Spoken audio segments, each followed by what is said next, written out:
I never thought she'd say it. Not like that. Not so casually, as if asking for a cup of coffee. Ethan, I think it's time we ended this marriage. I froze mid-step, holding the envelope she'd handed me moments ago. Wait, what? My voice sounded steadier than I felt, but my heart was hammering. I mean it, Vanessa said, leaning back on the edge of the couch, crossing her legs. She looked calm, almost bored. I'm ready for a divorce. I studied her. The apartment was quiet, the city lights painting long streaks on the walls. Everything around us screamed luxury, our life screamed perfection, but her face didn't. There was a flicker of something behind her eyes, quick and nervous. A detail she didn't intend me to notice. You're serious? I asked, trying not to let suspicion seep through my voice. Yes, she smiled faintly, like it was all very simple. I've thought about this a lot. It's what's best for both of us. I wanted to laugh, but it caught somewhere in my throat. Best for both of us? I repeated. Vanessa, we have everything. Everything anyone could want. Exactly, she said, tilting her head. And maybe that's the problem. Her words made no sense, but her hands betrayed her. She fiddled with the corners of a document, glancing briefly at a stack of unopened bills on the side table. I noticed it, the way she avoided the one marked in red. You're hiding something, I said softly, more to myself than her. Hiding? Ethan, really? She laughed, a light, controlled sound. I'm not hiding anything. I'm just... She paused, looking away. I'm ready to move on. I stepped closer. Move on from me? From what we built? She shrugged. I've been thinking about my life, my choices. You've been perfect, sure, but I'm not happy. That's all. I didn't know what to say. My mind raced. Bills unpaid? Glances at bank statements she didn't want me to see? Something felt off. Vanessa, are you sure this isn't about money? I asked cautiously. Her eyes flicked to mine for a fraction of a second gone before I could read it. Money has nothing to do with it, she said, voice firm, almost rehearsed. I nodded slowly, hiding the unease twisting in my chest. Okay, if that's truly what you want. She smiled again, almost gentle, but something in me refused to accept it. Thank you for understanding, she said. I forced a nod, but the truth was settling like a stone in my stomach. Something was wrong. Something she wasn't saying. Her confidence, too perfect, too practiced, wasn't real. And I knew I'd find out what she was hiding, one way or another. I guess I'll start the paperwork then, I said, voice low. Of course, she replied, still calm. As she walked past me toward the kitchen, I watched her. Every confident step, every casual smile, it was a mask. And I was determined to see what lay beneath it. I told myself it was just returning her documents. That was the only way I could get into her office without raising suspicion. Vanessa didn't expect me to be curious, not like this. Ethan? What are you doing here? Her assistant, a quiet woman named Claire, looked up from her desk. Just dropping off some papers Vanessa left in my car, I said, keeping my tone casual. Claire narrowed her eyes but didn't stop me. Be careful in there, she murmured. Vanessa, she's been under a lot of pressure lately. Pressure? I repeated, pretending not to catch the urgency in her voice. Yes, from her family, finances, it's complicated, Claire said, glancing at the door as if afraid someone might overhear. I nodded slowly, pretending to understand, but inside my curiosity surged. I see. Well, thanks for the warning. Once Claire turned away, I stepped inside. Her office was pristine, almost intimidating, with walls lined with certificates and expensive art, but my attention went straight to her desk. Files were stacked neatly, but one caught my eye, an envelope marked with red ink. I opened it carefully. Inside were bank statements, receipts, and handwritten notes. My heart started racing. There were unpaid loans, late fees, and transfers to accounts I didn't recognize. What the hell is this? I whispered to myself. I rifled through more papers. A series of cryptic notes referenced investments, names I didn't recognize, and numbers that didn't add up. Some transactions looked legitimate, but others risky. Very risky. Ethan? Claire's voice startled me. She had returned without knocking. Just looking for a document she left, I said quickly, trying to hide my panic. She studied me, suspicious. Be careful, Ethan. These things, they're sensitive. I know, I replied calmly. But it looks serious. Claire hesitated, then leaned closer. I don't know how much you know, but Vanessa, she's not as stable as she seems. She tries to hide it, but the pressure, it's real. And it's coming from her family. I raised an eyebrow. Her family? Yes, Her brother, Oliver, is protective sometimes too much. And her mother, they expect everything to look perfect, no matter the cost. She's been juggling debts, risky deals, I don't know all of it, but it's getting worse. I swallowed hard, my mind racing. Vanessa had always acted so confident, so untouchable. But this was a vulnerability she never wanted me to see.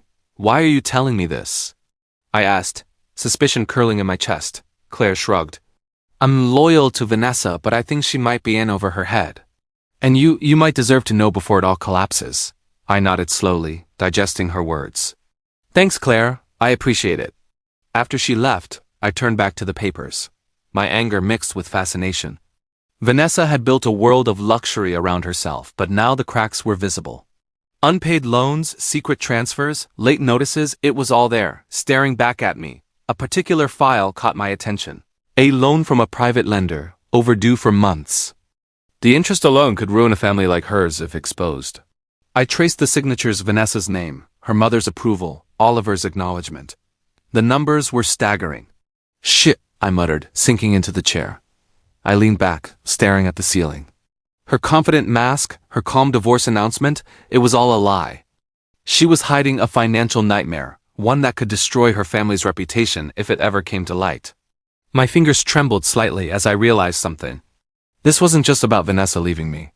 Her world, her life, it was falling apart, and I might be the only one who could see it clearly. And the thought made me uneasy in a way I couldn't ignore. I couldn't sleep that night. Every time I closed my eyes, her words echoed in my mind. I'm ready for a divorce. Ready. Like it was nothing.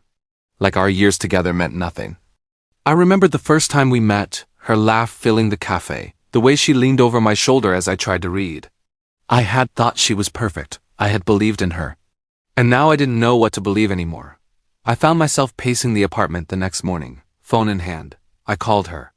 Vanessa, we need to talk. Ethan, she said smoothly, as if nothing had changed. I thought we already talked. There's nothing more to say. Don't do that, I said, my voice sharp. Don't act like you're calm and collected. Tell me the truth, why? Why now? She hesitated, then laughed softly. Truth? Ethan, some things don't need to be explained. You're overthinking. I ran my hands through my hair, frustration boiling over. Overthinking? We built a life together. I trusted you with everything. How can you just walk away? You made it sound so dramatic, she said, tilting her head, eyes flicking to the papers I'd returned. It's just life. I need space, freedom. You can't understand that. I can understand plenty, I shot back. I understood love, commitment, honesty. I understood that we face problems together. But you hide things, you lie.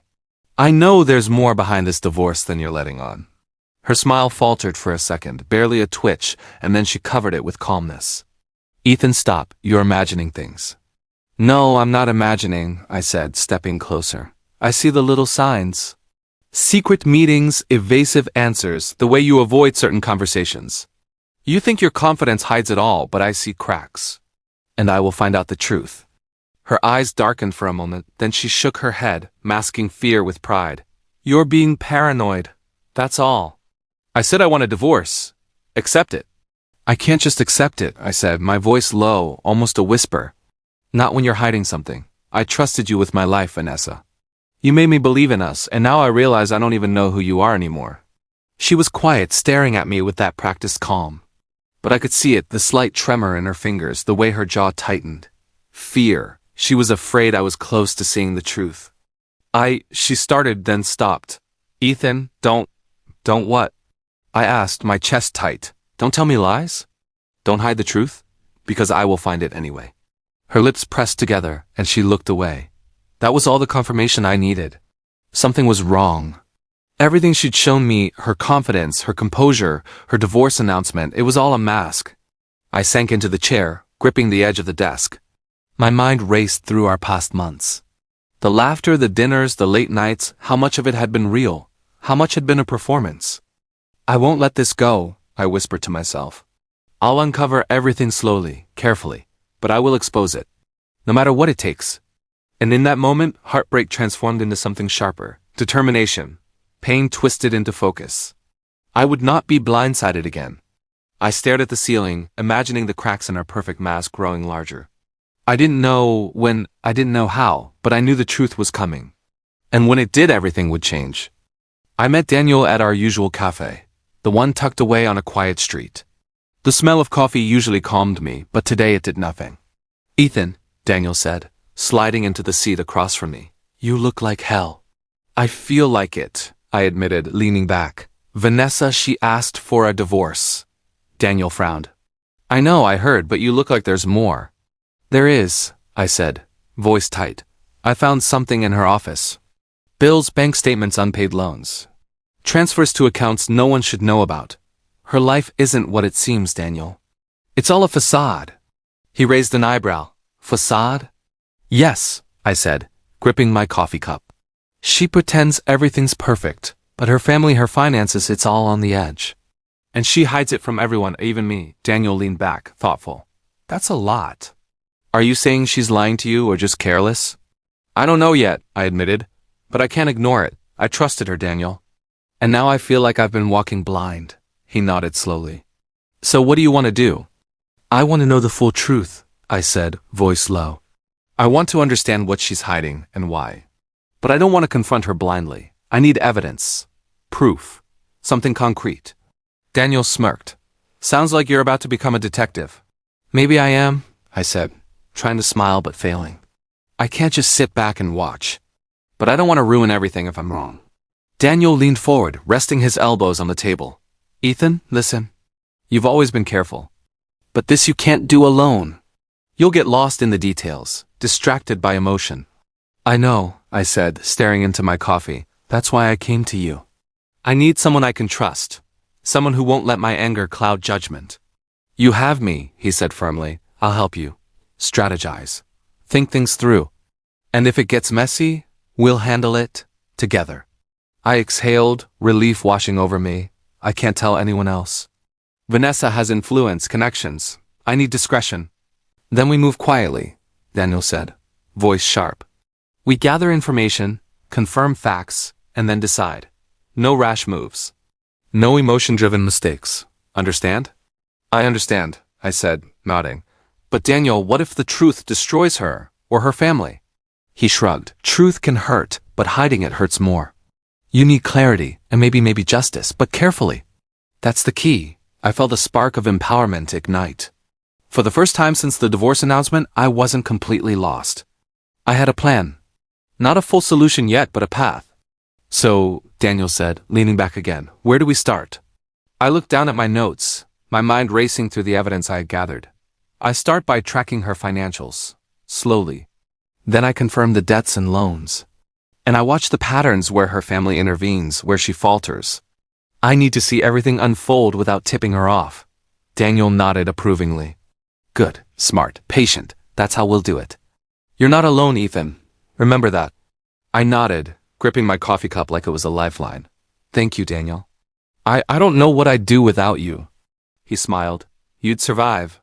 But it'll be easier with me." I allowed myself a brief smile, feeling some of the weight lift. Maybe I wasn't completely powerless. Maybe, with strategy and trust, I could uncover the truth and protect myself from being blindsided again.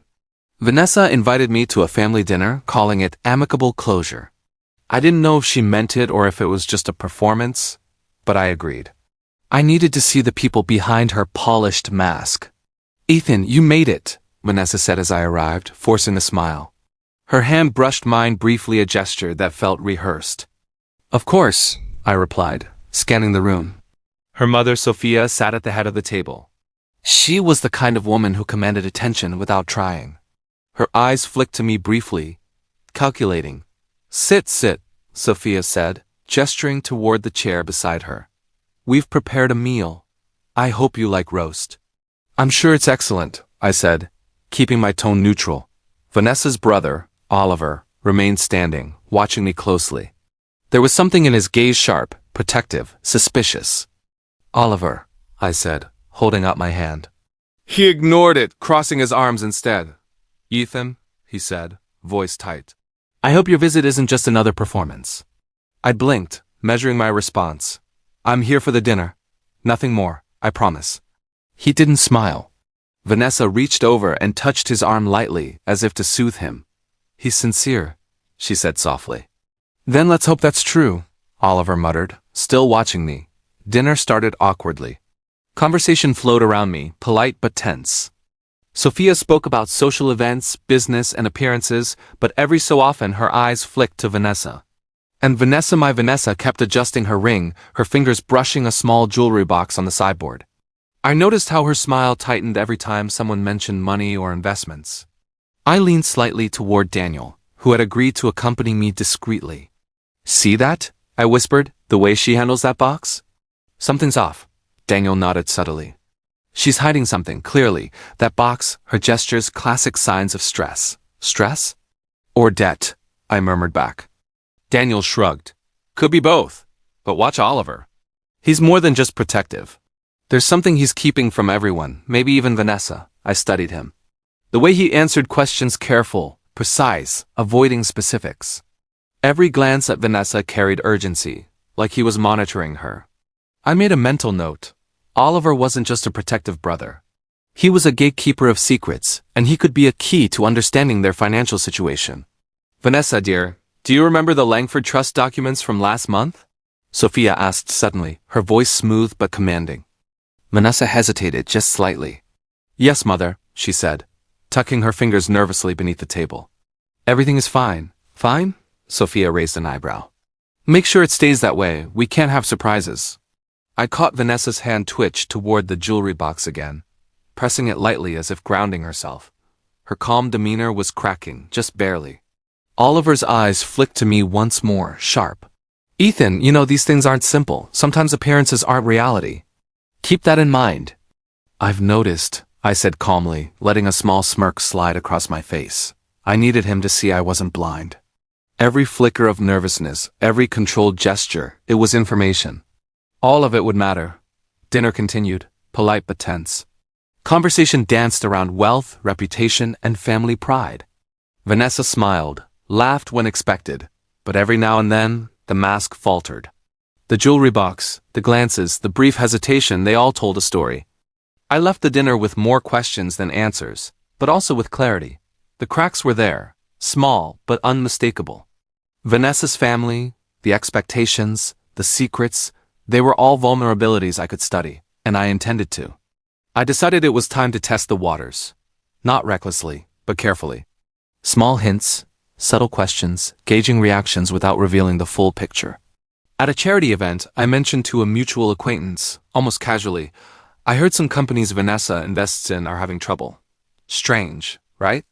The acquaintance's eyebrows shot up. Really? I thought she had everything under control. I assumed so too, I said, shrugging, keeping my tone light. But you know, sometimes appearances are deceiving. The reaction was immediate. Whispers followed me for the rest of the evening. I noticed Vanessa noticing. Her smile remained, but her eyes flicked repeatedly toward me, searching, calculating. Later, I had my appointment with her lawyer, Richard Hawley. I expected a professional meeting, but I intended to push him just enough to see cracks. Mr. Cross, Richard said, extending a hand. I hear you're concerned about the divorce proceedings. Concerns? Perhaps, I said, leaning back in the chair. I'm just curious how some financial matters are being handled. Unpaid debts, investments, assets, that sort of thing. Richard's smile was thin, professional, but I could see it falter. Those matters are confidential, Ethan. You'll have full disclosure in due time. There's no need for speculation. I see, I said, tilting my head. But wouldn't speculation sometimes reveal truths even lawyers prefer to keep hidden? He shifted slightly, clearing his throat. Ethan, I assure you everything is being managed properly. Properly? I repeated, letting the word hang. So the rumors I've heard, delays, missed payments, questionable transfers are false? Pure gossip? Richard's fingers tapped lightly on the table. Rumors are rumors. I recommend you focus on the legal proceedings and leave speculation aside. I'm not speculating, I said calmly, leaning forward. I'm observing patterns. Patterns often tell more than any report ever could. And patterns can be very revealing. He leaned back, eyes narrowing. Mr. Cross, I suggest caution. Vanessa has always been thorough. Careful. You might find that your patterns are misleading. I smiled, carefully, letting my subtle psychological edge show. Or I might find the cracks that even careful planning can't conceal. And then, Mr. Hawley, everyone will see. The thin line of tension between us was palpable. I left the office knowing I had planted seeds, enough for doubt, enough for her to feel that I was no longer blind. That evening, I observed Vanessa at another gathering. Her composure, once flawless, wavered. She laughed, but it was shorter than usual. She adjusted her jewelry nervously, avoiding certain glances. I caught her frown at a mention of an investment opportunity, one I had subtly steered in the conversation. Was this karmic justice? Perhaps. But part of me questioned the morality of it. Was I playing fair, or had heartbreak twisted me into someone I barely recognized? Yet the strategy was necessary. She had hidden truths from me, manipulated appearances, and walked away as if nothing mattered. I had every right to uncover the reality. I walked past her, letting my presence be known. Casual, yet deliberate. Her hand trembled slightly as she lifted a glass. Her eyes flicked to mine, and she swallowed hard. It was a small victory. A subtle shift in power, almost imperceptible to anyone else. But I saw it, and I knew it mattered. Later, alone, I reviewed the notes I had gathered. Every whispered reaction, every glance, every faltering smile was data. I could map out her cracks, her insecurities. And slowly, carefully, I could expose the truth. I was no longer just the betrayed husband. I was the observer, the strategist. And the first signs of karmic justice had begun. I didn't expect anyone to help me, especially not at work. But Clara Bennett had a knack for noticing details others ignored. She was polite, sharp, and unknowingly informative. "Ethan," she said, peering over her desk, "I heard about your situation. Are you holding up okay?" I forced a smile, as well as I can. "Thanks for asking." She hesitated, glancing at my computer screen. "I might have some information that could help. Not directly, of course, but about Vanessa's investments, things that don't show up publicly." I raised an eyebrow, keeping my tone casual. "Investments? That sounds interesting. What do you mean?" "Well," she began, frowning as she thought, "she's been moving money into some high-risk accounts. I can't access them, but some patterns show instability. Small transfers, frequent adjustments unusual for someone so confident." I nodded slowly, hiding my eagerness. "That's useful. Thank you, Clara. I'll handle it discreetly." She smiled lightly. "Just be careful. I don't want anyone to get hurt." I appreciated her concern, but my mind was already racing. Every detail mattered. Every subtle shift in Vanessa's finances was a piece of the puzzle. Later that day, Lucas Reed approached me. His grin was sharp, predatory. "Ethan, I heard you're stirring things up with Vanessa's affairs. Bold move." "Lucas," I said, keeping my tone polite but firm. "I'm just trying to understand the situation. Understand?" He laughed, low and menacing. "More like profit. Don't pretend you're doing this for justice. Everyone knows there's money at stake." "Not everything is about money," I said, meeting his gaze. "Some things are about truth and respect." Lucas's grin widened, though it didn't reach his eyes. "Respect doesn't put food on your plate, Ethan. Think carefully. One wrong move, and you're the one exposed." I nodded slowly, letting him see I understood the warning. But inside, I was already planning my next moves. Lucas was opportunistic, selfish, predictable. I had to keep him at a distance while using the chaos to my advantage. Back at my desk, I reviewed Clara's information. Small transfers, high-risk investments, and adjustments timed with Vanessa's public appearances. Patterns were emerging. Patterns that could expose her vulnerabilities without direct confrontation. I leaned back, thinking every step had to be precise. One miscalculation, one careless comment, and the entire strategy could collapse. But clarity came with focus. And with focus came a strange sense of empowerment. Later, I asked Clara a few more questions, careful not to overstep. "Do you notice if these adjustments correlate with any family events or meetings?" She frowned, thinking. "Now that you mention it, yes. Large transfers often happen just before gatherings." "She's trying to manage appearances, I think?" I nodded slowly.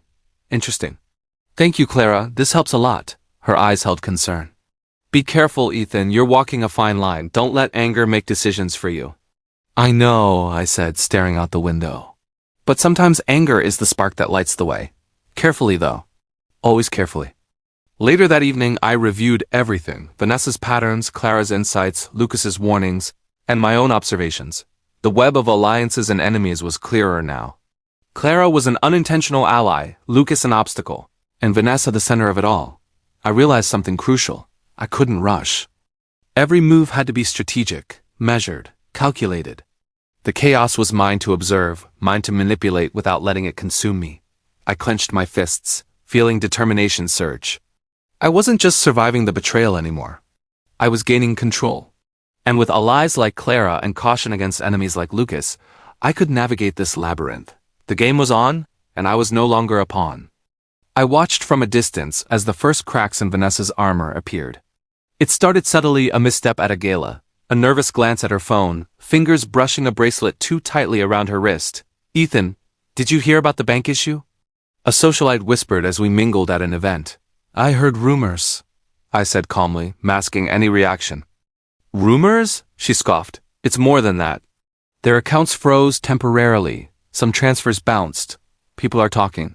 I nodded, keeping my face neutral. Inside, a quiet satisfaction mixed with something heavier. Watching her confident world crumble was intoxicating, but it also carried a strange weight, a melancholy I hadn't expected. Later, I saw Vanessa approach, mask back in place but tremors beneath the surface betraying her composure. "Ethan," she said, forcing a smile. Everything's fine. Just a minor inconvenience." "Is it?" I asked gently, letting my voice carry curiosity rather than accusation. She glanced at her phone and flinched. "Yes, fine. Nothing to worry about." I caught the small tremor as she held her glass, a symbolic slip of the luxury she clung to for control. Her confidence was still there, on the surface, but the edges were fraying. At home, I overheard a call she made to Oliver. "Oliver, we can't let anyone know yet." "It's manageable," Vanessa whispered, voice tight. "I told you, Vanessa. People notice." "We can't control everything," Oliver replied, stern, protective, but with tension underneath. I know, she hissed, frustration bleeding through. "Just help me fix it before it's too late." I sat quietly, listening from the stairs. The irony was sharp. She had acted untouchable, flawless, a queen in control. Now even her own brother doubted her. The next morning, Sophia confronted her in the kitchen. "Vanessa," she said coldly, eyes narrowed, "I received notices from the bank. How could you let this happen? We relied on you." It's under control," Vanessa stammered, her hand trembling as she reached for her jewelry box. She pulled out a ring and twisted it anxiously, a small symbol of the facade slipping. "Under control?" Sophia's voice rose. "Do you understand what this looks like? People will think we're irresponsible, that our family isn't perfect." Vanessa's eyes welled up, a rare crack in her polished demeanor. "Mother, I tried. I really tried. It's just everything's too much right now." I leaned against the doorway, unseen, watching her crumble. The woman who had asked for divorce with such confidence was now faltering under the weight of reality. Later, I spoke to Daniel over the phone. "It's happening," I said quietly. "The cracks are widening. She's panicking. Even Oliver and Sophia are doubting her now." "Careful," Daniel warned.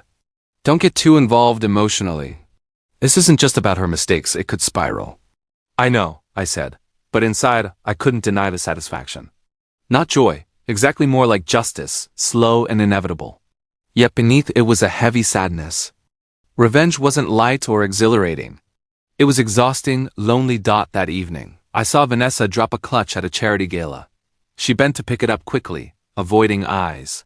A minor slip, but symbolic luxury failing her, control slipping. I didn't move. I let it happen. I reflected on everything, the lies, the hidden debts, the confident mask she had worn for years. Watching it fall apart was a strange mix of victory and sorrow. I realized that revenge, even deserved, carries a weight that no one talks about. And still, I couldn't look away. Because the collapse had begun and there was no turning back now. I waited until the house was quiet. Vanessa thought she had privacy, that her secrets were safe behind closed doors. I stepped into the study, closing the door softly behind me. "Ethan?" Her voice was cautious, wary. "Yes," I said, my tone calm but firm. "We need to talk, privately." She stood near the window, fingers twisting a bracelet nervously. "About the divorce?" "No," I said, placing the stack of documents on her desk. "About the truth, about everything you've been hiding." Her eyes widened, and for the first time in months, the confident mask faltered. I don't know what you mean." I opened a file and spread the papers across the desk. Bank statements, transfers, unpaid loans, everything I had meticulously gathered. Do you? I asked, voice low but steady. Do you see what this means? Vanessa's hand trembled as she reached for a document. Ethan, you don't understand. I understand perfectly, I interrupted. Your family's financial ruin, the debts you tried to hide, the transfers you made to cover it all up. I know everything, Vanessa. Her lips pressed together. She sank into the chair, staring down at the papers as if looking at them could erase the truth. I didn't mean… You didn't mean? I said sharply. You lied, manipulated, pretended everything was perfect while everything was falling apart. Tears glimmered in her eyes and her voice broke. I didn't want anyone to find out. I thought I could fix it. I didn't mean to hurt you. I sat across from her, my chest tight. Anger surged, but so did something heavier, sympathy maybe, or the remnants of love. You think this is about hurting me? It's about honesty, about consequences. You tried to build a world on lies, and now it's collapsing. Vanessa looked at me, shame and fear etched on her face. I didn't want it to come to this. Please, I can fix it. I can make it right. Can you? I asked quietly, studying her.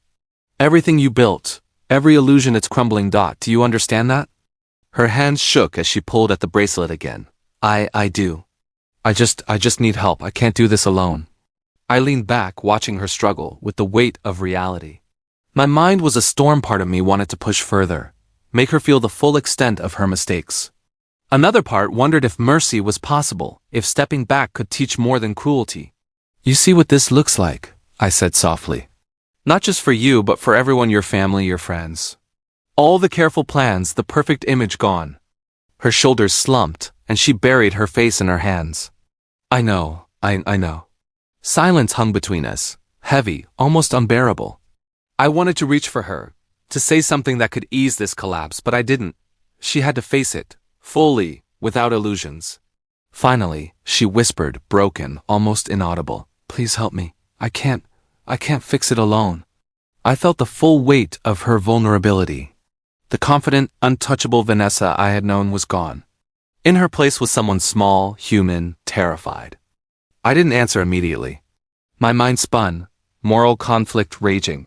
Push her further, or offer a lifeline. Make her feel the full consequences, or guide her carefully through the wreckage. I watched her quietly, trembling, waiting, hoping. And in that moment, the balance of power had shifted completely. Vanessa was broken, and she knew it. The morning sunlight hit my apartment differently, now warm, steady, almost triumphant. For the first time in months, I felt control returning. My career was on track, my personal life stabilized, and Vanessa's shadow no longer hung over me. Daniel stopped by first, coffee in hand. You look different, he said, a teasing smile playing on his lips. I feel different, I admitted, leaning back in my chair. For months I was reacting, now I'm moving, strategically. He nodded. Good. That's what you needed, a shift from chaos to control. Clara joined us later, papers in hand. You did it, she said quietly. All the evidence, the strategy, it worked. It worked, I echoed, though I felt the weight of it. Revenge had a taste, yes, but justice, careful, deliberate justice, was heavier, more complex. But it wasn't just me. Daniel, Clara, I couldn't have navigated this alone. Clara shook her head. You don't give yourself enough credit. You were the one who stayed focused. We just helped. I smiled faintly, thinking of Vanessa. The woman who once seemed untouchable was now a shadow of herself. Social circles whispered. Investments failed. The family's facade crumbled. I didn't gloat. I simply acknowledged the truth. Later, I spoke to my family over the phone. It's done, I said simply. I'm in control again. Things are stable. My son, my father said, pride and relief in his voice. I was worried you'd let this consume you. But you handled it with restraint. Restraint, I repeated quietly.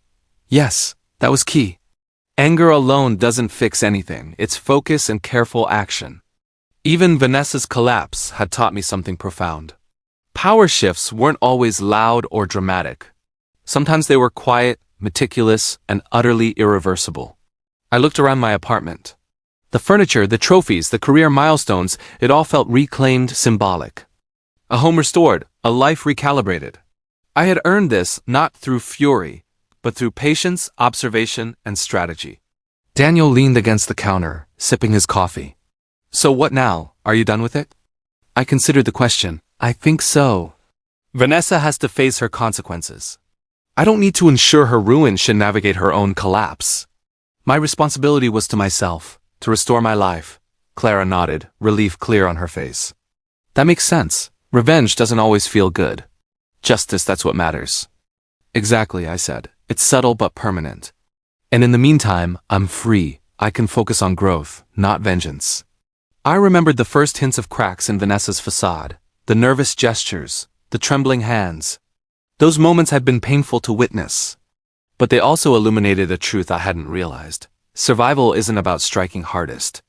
It's about patience, calculation, and emotional resilience. Later, as I settled into my home office, I noticed a framed photo of an early career milestone. I picked it up, turning it in my hands. Symbolic closure, I thought. Not because I had destroyed someone else, but because I had reclaimed myself. I heard a soft knock. Daniel poked his head in. You ready to celebrate a little? I am, I said, placing the photo carefully back on the shelf. But quietly. No grand gestures. Just acknowledgement. I've earned that much. He grinned. Fair enough. But don't hide it too much, you've earned more than a quiet nod. I laughed softly, feeling a lightness I hadn't in months. Power wasn't about control over others. It was about reclaiming control over yourself. That lesson, learned through betrayal, strategy, and patience, was far more valuable than any wealth, title, or reputation. I stood by the window, watching the city move below. Life continued, chaos mingling with opportunity. But for the first time I wasn't reacting, I was leading. And that was my real victory. The courtroom was quiet, almost sterile. Vanessa sat across from me, her posture rigid, her usual confidence gone. Legal papers and lawyers moved around like a precise dance, but I didn't need the details, her downfall was already in motion. Oliver approached me briefly before the session. Ethan, I interrupted gently. His guilt was evident, but my purpose wasn't to punish him. Just be honest with her. That's all she needs right now. He nodded, swallowing hard. I should have warned you sooner, I didn't know how far it had gone. You didn't betray me, I said quietly. But understanding the truth comes too late for her pride. Vanessa's mother, Sophia, caught my eye across the room. Her usual poise was fractured, her hands fidgeting with a legal folder. She whispered something to a lawyer, then glanced nervously toward her daughter. Mom, please, Vanessa murmured, desperation creeping into her voice. I can fix this. I can pay, I can manage. Sophia shook her head slowly. It's not just money, Vanessa. Trust is gone. Reputation is gone. You should have thought about that before hiding everything. I watched silently, noting the weight of reality pressing down on her. Justice was unfolding quietly, without theatrics, yet it was undeniable. No matter how much she protested or manipulated, the consequences were already unavoidable. Later, in a hallway, Oliver approached again, voice low. She doesn't understand the damage. You were right all along. I know, I said, looking at him carefully. It's hard to watch, but it's necessary. Karma isn't loud, it's patient. Clara called me that evening. Ethan, it's done. The courts, the media, the family, all consequences in motion. Vanessa has to face reality now. I know, I said, staring out the window. It's satisfying, yes, but it feels heavier than I thought. Revenge isn't sweet. Justice is cold, deliberate, and carries its own scars. Daniel's voice came next, cautious yet supportive. You kept control without letting anger rule. That's rare, Ethan. Many people would have lost themselves in vengeance. You didn't. That's worth more than her collapse. I allowed myself a deep breath. Watching karma unfold quietly, without drama, had a strange effect. Satisfaction mixed with melancholy. Vanessa's mistakes were exposed, her social circle fractured, family trust eroded, but the cost of understanding, of patience, weighed on me. Even minor legal figures, judges, clerks, and the media seemed to play their roles perfectly. No exaggeration, no theatrics, just consequences. Vanessa's world had narrowed to reality alone. I thought of her at the gala, her trembling hands, the bracelet she twisted in panic. The symbols of control she once wielded so casually were now markers of what she had lost. Observing her, I realized how fragile appearances are, how quickly power can slip. I turned away, walking down the quiet hallway. My life had moved forward, my stability restored. Justice had been served, and karma had claimed its due. Yet I carried a quiet weight, emotional scars, subtle but enduring. I whispered to myself, Almost absently, it's over but it leaves traces. Always traces. Outside, the city moved on, indifferent. Inside, I felt the calm of closure, tempered with reflection. Revenge may fade, but lessons remain.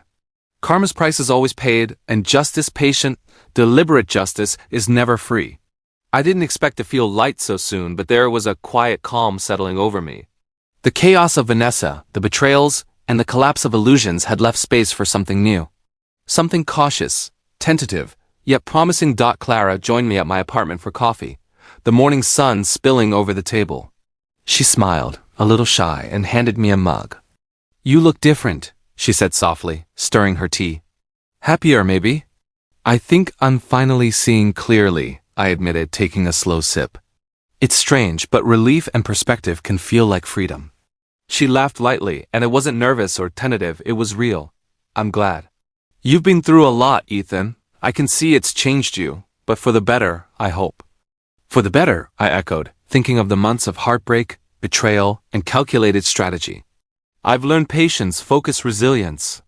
Revenge was never enough. Justice was necessary, but it carried weight I hadn't anticipated. She nodded, thoughtful.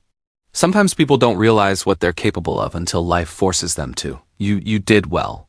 And yet you're still human, still open." I looked at her, noticing how naturally she leaned into conversation, how easy her presence felt. "I'm trying," I said quietly. "Trying to trust again, cautiously. To see human flaws without letting them control me." Clara smiled faintly. "It's hard, isn't it, opening up after betrayal? Knowing when to step forward, when to hold back." "It is," I admitted, meeting her gaze. "But maybe it's worth the risk. Not everything in life is about guarding against harm. Some of it is about growth." She laughed softly. "That sounds like wisdom coming from experience. Careful, thoughtful, a bit of caution, but a willingness to see possibilities." "I'm learning," I said. "And slowly I think I'm ready for connections that aren't built on fear or pretense. That includes you, Clara, if you'll allow it." Her cheeks flushed lightly, and she looked down, then back at me. "I'd like that." "Tentatively, yes, but I feel like we can navigate it together, carefully." I felt a spark of hope, tempered with realism. Healing wasn't instant. Trust wouldn't form overnight. But the foundation was there, a shared understanding of patience, care, and honesty. We talked about small things. Work, projects, ambitions. Dialogue flowed naturally, a mixture of laughter and thoughtful pauses. It wasn't dramatic or overwhelming, it was normal, and that felt revolutionary after months of chaos. At one point, she reached across the table, brushing a stray hair from my face. "You're different, Ethan," she said quietly. "But I think that's a good thing." "I hope so," I replied, feeling the weight of gratitude and tentative affection. "I've carried scars, yes. But they don't define me anymore. They remind me of what I can endure and how I can grow." We sat in silence for a moment, letting the sun warm the room. I realized that hope wasn't naive, it was deliberate, cautious, but real. A new chapter, one built on honesty and resilience, was beginning. I thought about the journey. Betrayal, justice, karma, and finally this quiet peace. I was stronger, wiser, and ready to live beyond the shadows of the past. And for the first time in a long while, I believed in the possibility of a life where trust could exist again, where emotional scars could heal, and where happiness could be chosen deliberately. Clara's hand brushed mine once more. I smiled, quietly, feeling the promise of moving on.